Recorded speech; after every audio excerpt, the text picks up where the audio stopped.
한해 계절 막바지에 왔습니다. 이제 이번 주 목요일은 우리가 잘 아는 대로 12월 25일 성탄절입니다. 그 성탄절의 이 환희는 어떻게 보면 옛날에 우리 어렸을 때보다는 많이 식었지만은 그러나 여전히 성탄절이 되면은 휘황찬란하고 세상이 좀 시끄럽죠. 그런 성탄절을 우리가 눈앞에 보고 있습니다. 우리는 흔히 눈에 드러나 있는 것만 기억하고 잘합니다.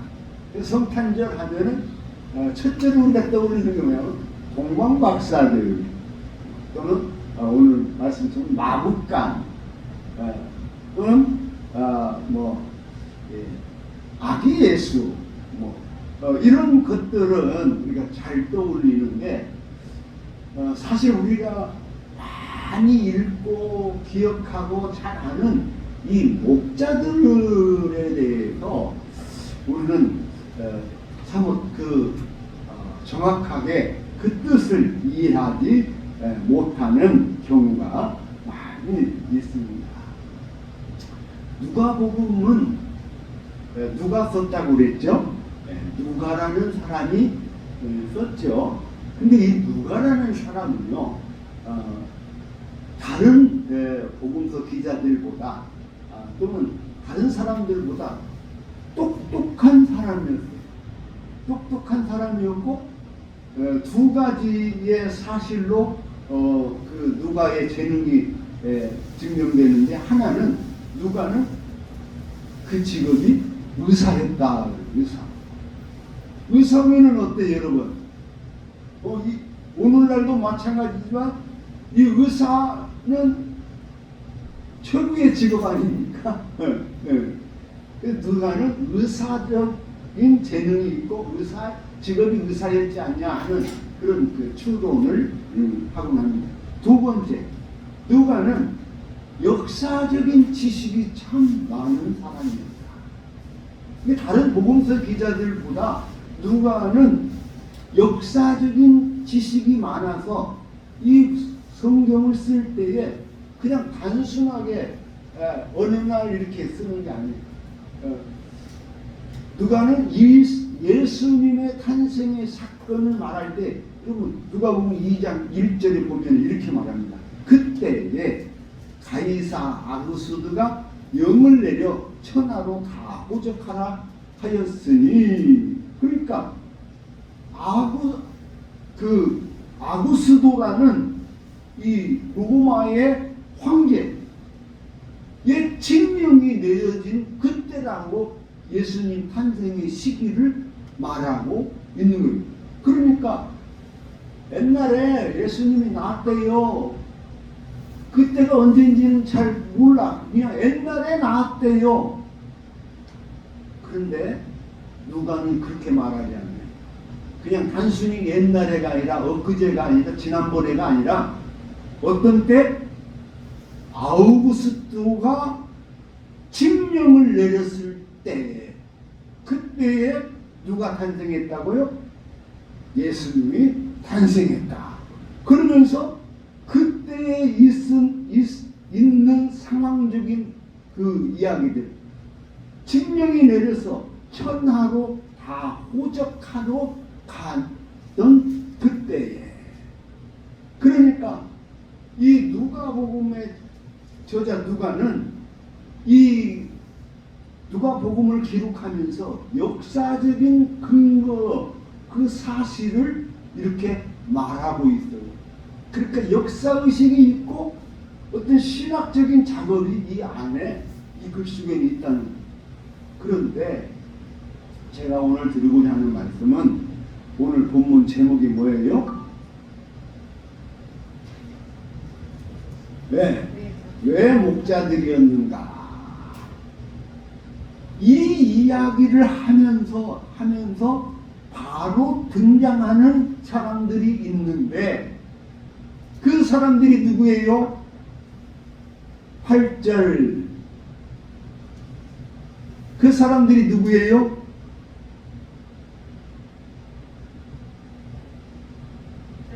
그렇죠. 목자들이죠. 자, 누가복음의 저자 누가는 역사적인 그 지식과 안목이 있는 사람인데, 이 사람이 예수 그리스도의 탄생을 이야기하면서 누구를 등장시켜요? 네, 목자들을 등장시키는 거예요. 그런데 이 목자에 대한 이해가 우리가 좀 사전적인 이해가 조금 있어야 돼요. 참, 저는 어렸을 때 그랬어요.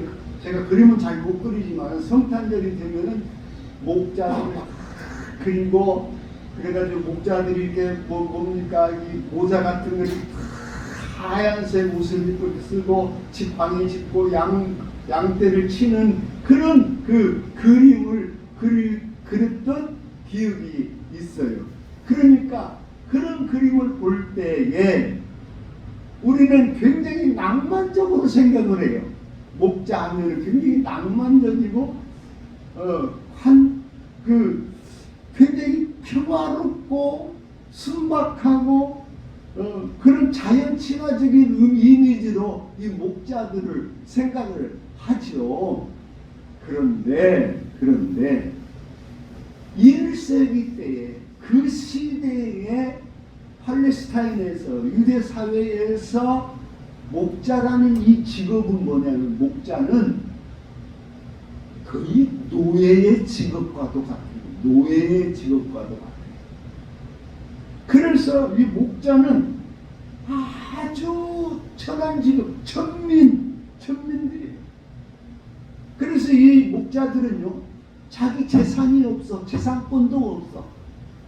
지금 내가 치는 양들이 누구 거예요? 주인이 따로 있어. 그 주인들의 양을 치는 거예요. 그래서 이 목자들은요, 주의를 지킬까요? 못 지킬까요?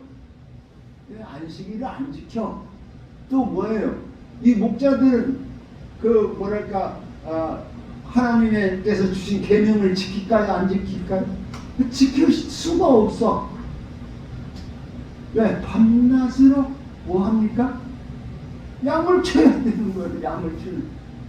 그러니까 이 목자들은 좋은 말로 해서 아주 환경 친화적이고 평화롭고 서정적이고 이렇게 말하지만은 세상 가장 낮은 저변에 있는 사람들이, 저는 잊지 못하는 것이, 제가 어렸을 때에 20살 넘어서, 우리 세대는 다 알잖아요.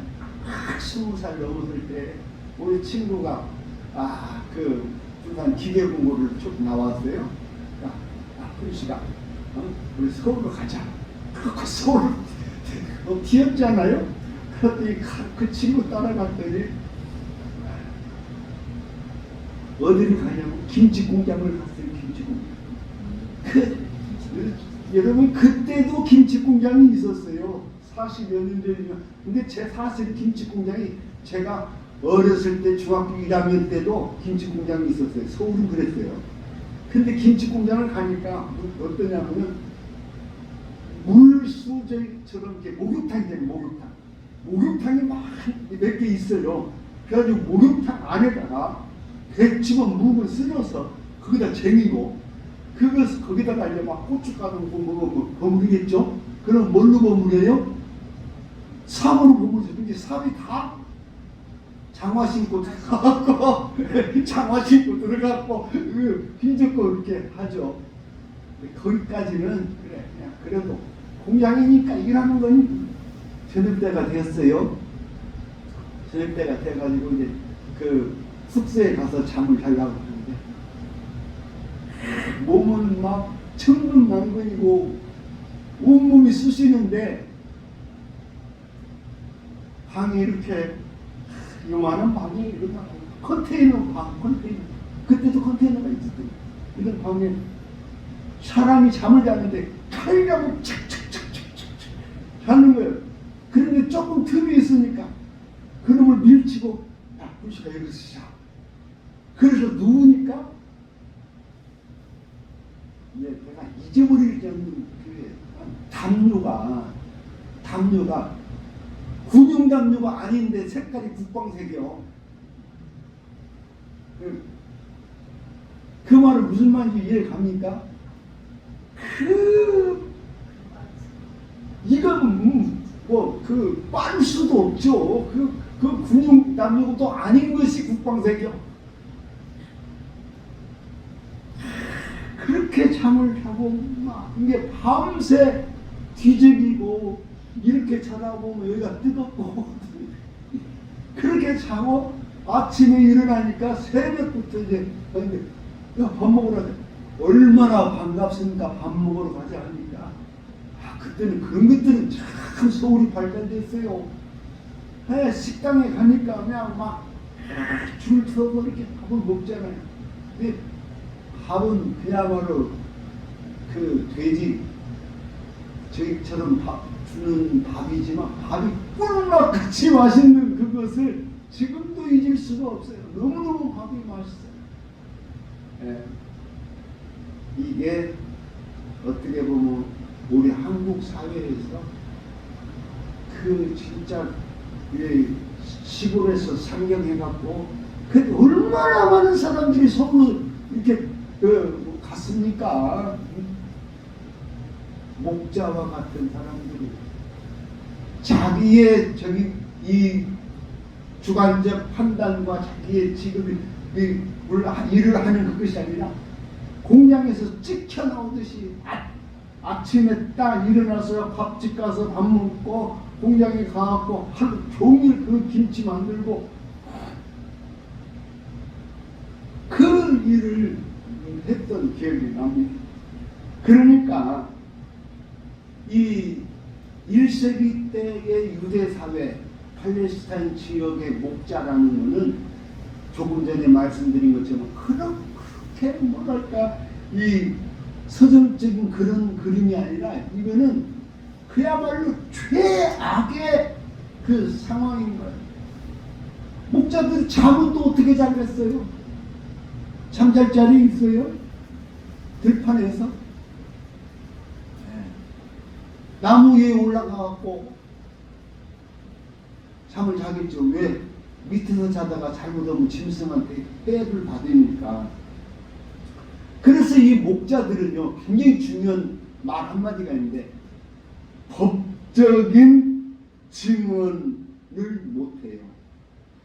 그러면 법적인 증언을 못한다는 것은 여러분 그게 사람이에요? 사람이 아니에요? 사람은 누가 고소고발을 당했고 그렇게 했을 때 증인이 될 수 있는 자격이 있어요. 그런데 목자들은 어떻다고요?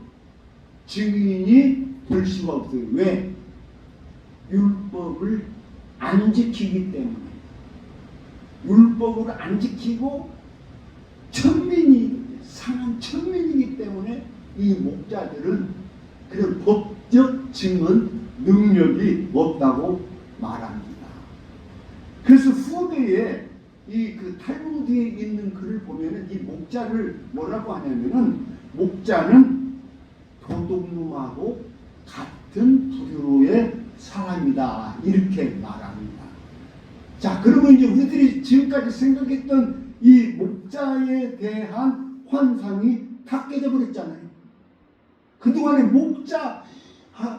하나님께서 목자들에게 예수님의 탄생을 가르쳐 주셨다 해가지고 우리는 목자들이 대단한 사람들인 것처럼 생각을 했잖아요. 그런데 그 목자들이라는 것은 지금 말씀을 드린 것처럼 그야말로 이 사회에서 천덕꾸러기이고 천박하고 아무것도 없는 인간으로서의 삶을 살지 못하는 그런 종류의 사람이었다는 거예요. 자, 그런데 하나님께서 아기 예수님의 탄생을 예고하는데 누구에게 예고하느냐?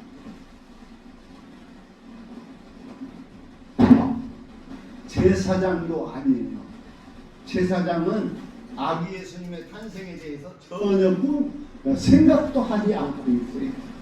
또는 율법학자나 또는 뭔 장로들이나 또는 예루살렘의 어떤 지도자들이나 이런 사람들은 예수님의 탄생에 대해서 눈꽃만큼도 생각한 바도 없고, 어떤 의미에서 보면 예수 그리스도께서 탄생한다라고 할 때에 이 사람들은 예수님의 탄생을 좋아해요, 싫어해요? 좋아해요, 싫어해요? 자, 우리 마태복음의 동방 박사들이 이 예수님 탄생을 알고 예루살렘에 왔을 때 예루살렘에서 왕이 어떻게 저기 했어요? 예수님 탄생한다고 했더니 빌라도가 그거 알려줘라 나한테. 그래갖고 빌라도가 예수님 탄생하는 것을 알고 2살 미만의 아이들을 다 죽여버렸어요. 그것이 이 예루살렘의 왕권을 가진 사람들, 권력을 가진 사람들, 그런 사람들의 판단입니다. 그러니까 자, 하나님께서 예수님을 이 땅에 보내시는데 누구에게 전합니까? 예루살렘에 있는 그 권력가들, 재벌들, 힘있는 사람들이 아니라 가장 천박하고 그 시대에 가장 천박하고 가장 힘이 없고 인간의 노릇도 하지 못하는 이 목자들, 이 목자들에게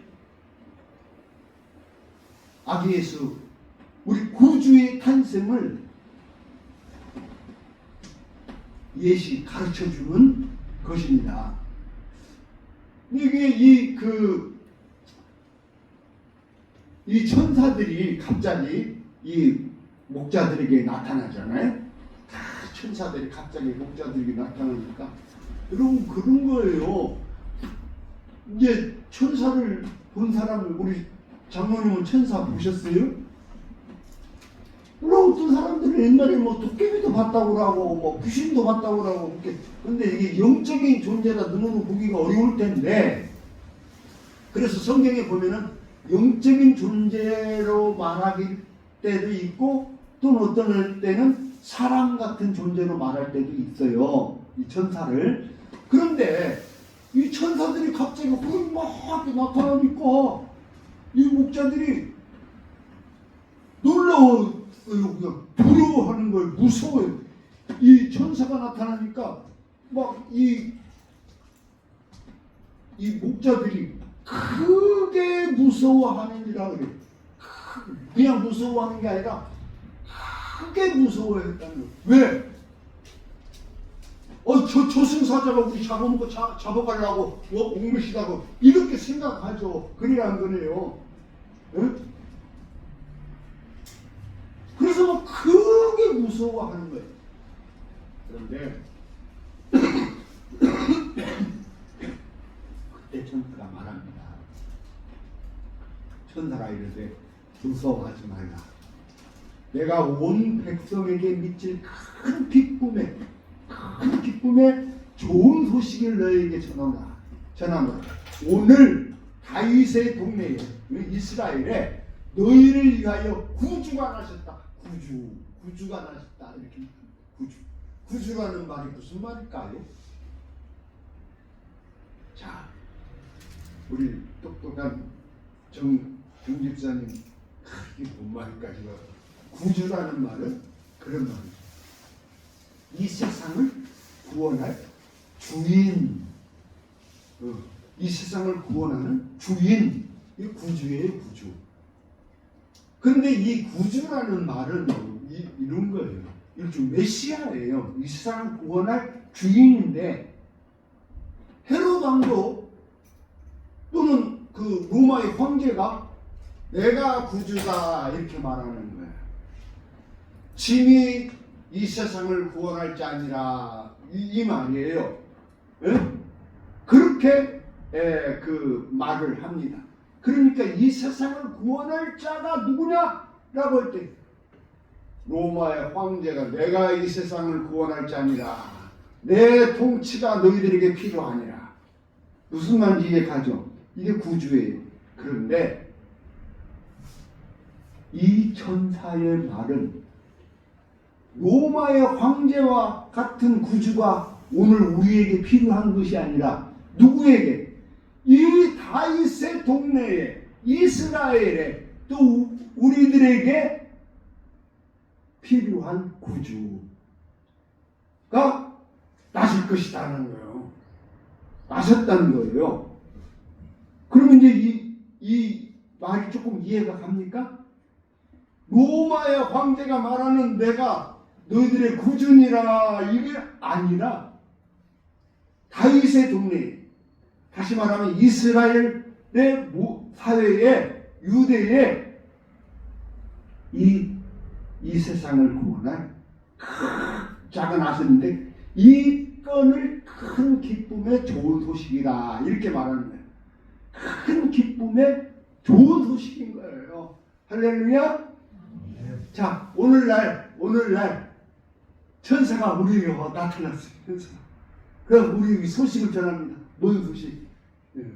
내일 모레 오늘 너희에게 구주가 나실 것이다 이렇게 말해요. 그러면은 여러분 기뻐요 안 기뻐요?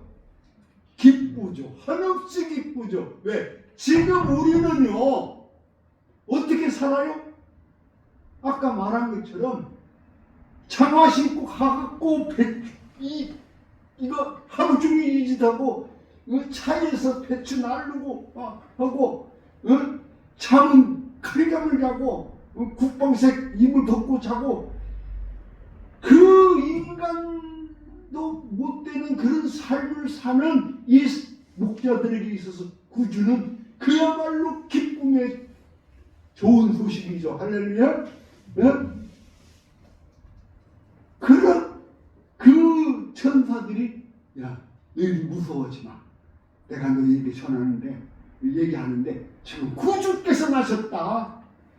그 구주에는 큰 기쁨의 좋은 소식, 그냥 큰 작은 기쁨이 아니라 큰 기쁨의 좋은 소식을 이렇게 전한다 하면서 이 목자들에게 이 소식을 전하는 거예요.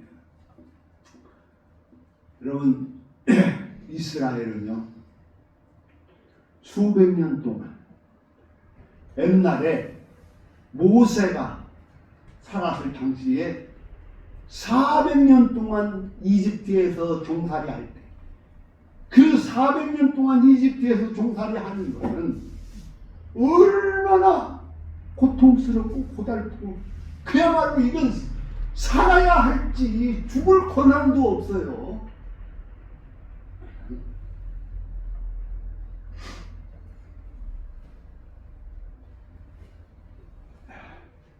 죽고 싶어도 죽을 수 없는 그 노예의 삶을 사는 이 사람들이 얼마나 한이 맺혔으면 하늘이시여 하늘이시여 우리를 좀 살게 해주세요. 우리에게 자유를 주세요. 얼마나 기도했으면 하나님이 그 소리를 듣고 내가 그 기도를 들었다고 모세를 보냈겠어요. 근데 여러분 우리 기도가요 그런 한 맺힌 그 절규가 있을 때 그 기도가 살아있는 기도예요. 그 어머니가 자식들이 굶는 것을 보고 아이고 하나님 땀을 치면서 통곡하면서 그 절규하는 그 기도가 그게 여러분 영험이 있고 능력이 있는 기도인 거예요. 그것처럼 이제 이스라엘이 이 지금 이스라엘이라는 나라가 로마에 의해서 식민지 국가가 돼. 근데 로마에 의해서만 식민지 국가가 된 게 아니라 그 앞에 페르시아에서 식민지 국가로 살았죠. 그 앞에 바벨론에 의해서 식민지 국가로 살았죠. 이게 그냥 나라가 망한 지 지금 몇백 년 됐어. 그러니까 얼마나 우리를 다스려줄 새 임금이, 새 왕이 얼마나 필요하고 얼마나 간절했겠어요. 그 간절한 마음으로, 그 마음으로 아기 예수님의 탄생을 기다리는 거예요. 그런데 보니까요, 우리 한국 사회에도요, 우리 교회에도 그런 사람이 있을 것 같아요. 예수님이 오신다고 하면은 왜 와? 이 좋은 세상에? 응? 이 좋은 세상에 와가지고 왜 시끄럽게 하려고 그래? 그런 사람이 있어요, 여기. 응? 있을 것 같은데? 나 지금 행복하고 잘 사는데 왜 와? 총재사님? 나 지금 잘 사는데 요즘 세월 좋잖아요? 예수님이 왜 와갖고 왜 시끄럽게 하려고 그래? 세월 좋은데. 이런 사람이 혹간 있을지 모르겠어요. 근데 실제로 그런 사람이 있더라고. 그래가지고 우리나라에도 평균 보면은요, 한 25%, 좀 그 이상 될 수도 있어요. 한 25%의 사람들은 그 예수님 오는 거 원하지 않아요. 응. 세월 좋은데 왜 와? 이렇게 생각하고, 이렇게 하는 사람들이 있어요. 그런데 지금 성경에서 말하고 있는 얘기는 95%가 넘는 이 사람들은요, 아이고, 하나님, 우리 더 이상은 견딜 수가 없어요. 더 이상은 우리가 살 수가 없어요. 우리에게 구주 메시아를 보내주세요. 그 기도가 수백 년 묵은 거예요. 그래서 이제 하나님께서 결단을 내리고 메시아를 보내주시겠다. 이 세상 구원을, 구주를 보내주시겠다는 이 소식을 누구에게 전했어요? 목자들에게 전합니다. 얼마나 참 놀라운 이야기입니까? 얼마나 놀라운 이야기예요. 그래서 이 목자들이요, 예를 들어서 이 이야기를 제사장들에게 또는 장로들에게 전했으면 이 이야기가 전파되었을까요?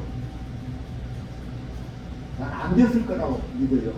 아까 말씀드린 것처럼 왜 와? 그렇게 말하는 사람. 그런데 이 목자들이 그 말을 듣고요, 천사들이 그 큰 기쁨의 좋은 소식을 전하고 노래를 부르는 거예요. 지금 그 높은 곳에서는 하나님께 영광이요, 땅에서는 땅에서는 하나님이 기뻐하신 사람들 중에 평안하다 하면서 천사들이 노래를 부르는 거예요. 아마 춤추면서 노래를 불렀겠죠? 그리고 천사들이 이제 다시 하늘로 사라졌어요. 올라갔어요. 그러자 이 목자들이 바로 뭐라고 합니까? 빨리 가서 마리아와 요셉과 그 위에 누인 아기를 찾아서 보고 천사들아 자기들에게 이 아기에 대하여 말한 것을 전하러 가는 거예요. 그래서 전하니 듣는 자가 다 목자들이 그들에게 말한 것을 듣고 놀랍게 여기더라. 이처럼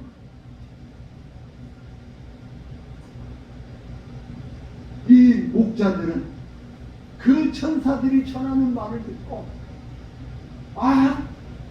이제는 새로운 세상이 오신단다. 하나님께서 우리에게 구주를 보내주신단다.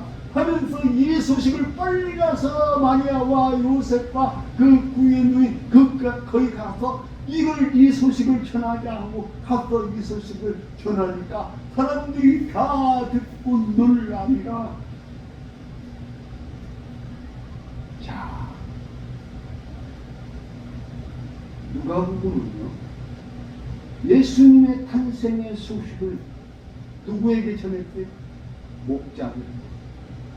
목사가 아니라, 제사장이 아니라, 장로가 아니라, 권력 있는 사람이 아니라, 이 세상에서 가장 천박한 이 목자를 통해서 예수님의 탄생의 이야기를 전합니다. 그런데 우리는 여기서 한 가지 딱 떠오르는 것이 있어요. 목자 할 때 뭐냐면, 그럼 누가 목자인가? 성경의 역사에서 보면은 이스라엘의 초대 왕이고 이스라엘을 재건한 왕이 누구냐면은 다윗 왕인데, 다윗 왕인데 이 다윗이 뭐였어요? 이 다윗이 뭐였어요? 목자였어요. 이 말은 무슨 말이냐면은 다윗의 아버지가 누구예요? 이새라는 사람인데, 이새는 아들이 몇 있어요? 아들이 굉장히 많아. 8이나 됐어요. 응? 그런데 그 8명의 아들 중에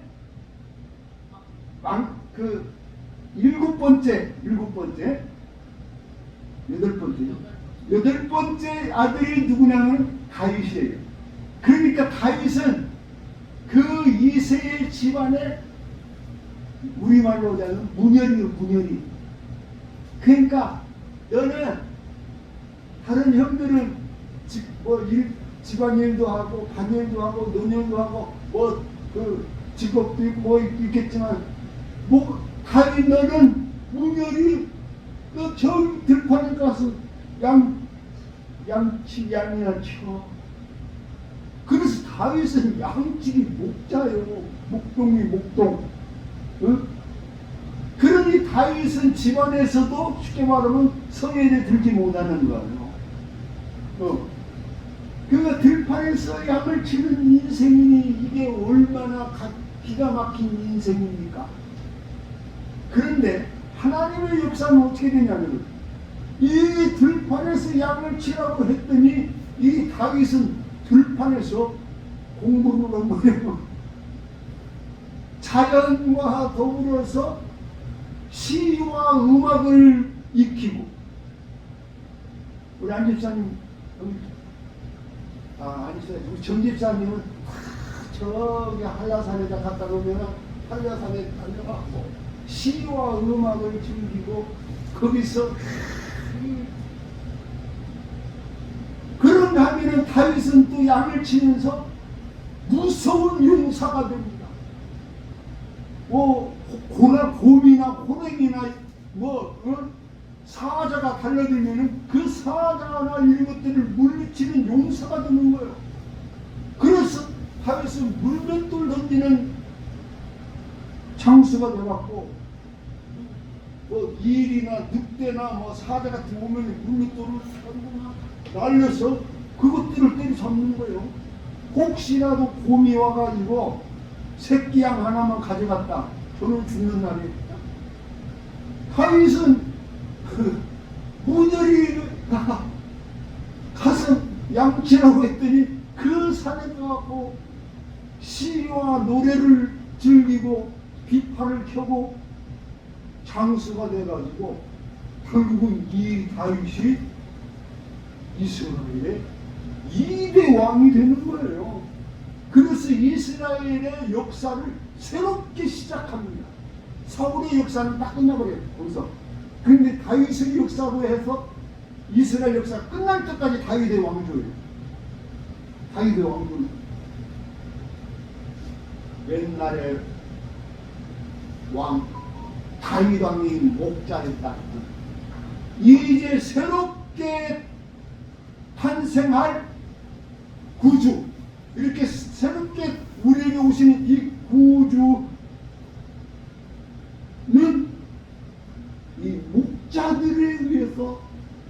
소식이 전하여지고 그 고유에 누인 아기가 이 새 역사를 만들어 간다는 거예요. 할렐루야. 우리는 이 새 역사, 이 새 역사는요, 다시 말하면 왕궁에서 만들어지지 않아요. 학교에서 만들어지지 않아요. 재벌들에 의해서 만들어지지 않아요. 이 새 역사는 어디에서 만들어진다? 들판에서 시작해가지고 말구에 탄생하신 예수님, 새로운 역사는 그렇게 시작되는 겁니다. 그래서 아기 예수님의 탄생이 새로운 역사가 누구로부터? 목자들로부터 시작됩니다. 목자들은 천사의 방문을 받고 깜짝 놀라서 무서워 떨었지만은, 그러나 천사들이 전하여 준 그 소식을 듣고 구주께서 나셨단다 이 소식을 듣고 그 말에 구체적으로 즉각적으로 실천하고 실행하는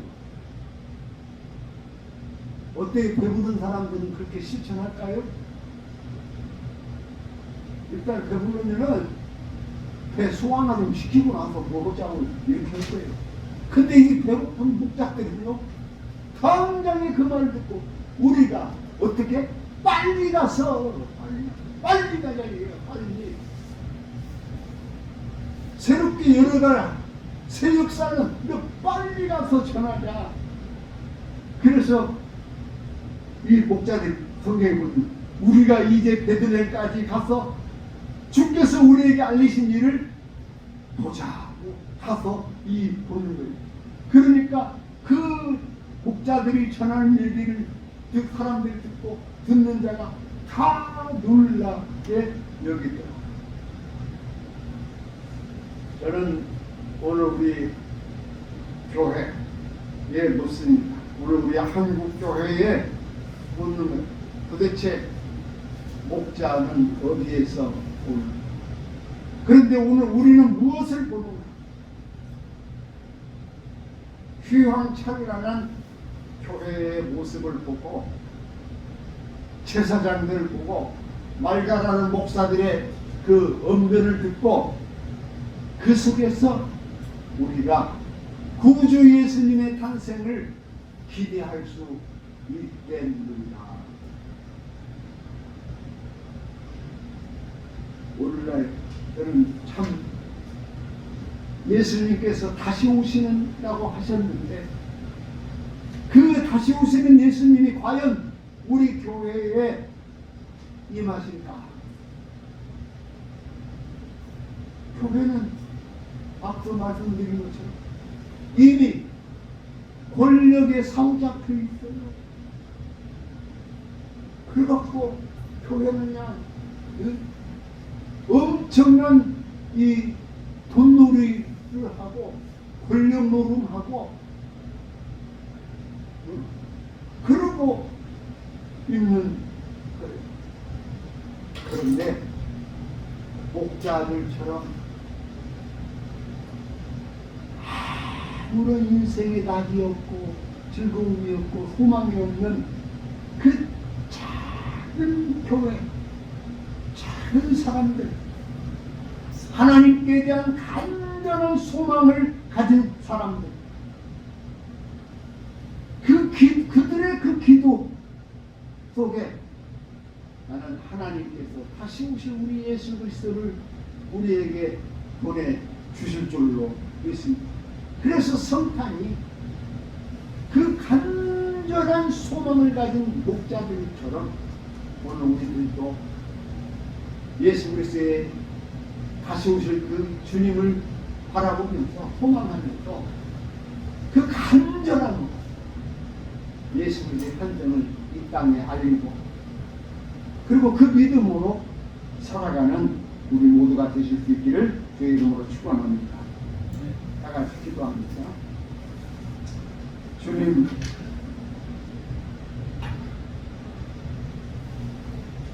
참으로 이 어두운 시대에 많은 이들이 눈물을 흘리며 우리 구주께서 다시 오시기를 간절히 소망하고 있습니다. 아버지 하나님, 그 눈물의 기도를 들으시고 우리 주님 우리에게 오셔서 그 모든 눈물을 다 씻어주시고 저들의 얼굴에 환희와 기쁨과 새 소망이 넘치는 축복된 삶으로 저희들을 변화시켜 주시옵소서. 예수 그리스도께서 다시 나섰다는 그 기쁨의 소리가 온 세상에 전파되게 하여 주시옵소서. 예수님 이름으로 기도하옵나이다. 아멘.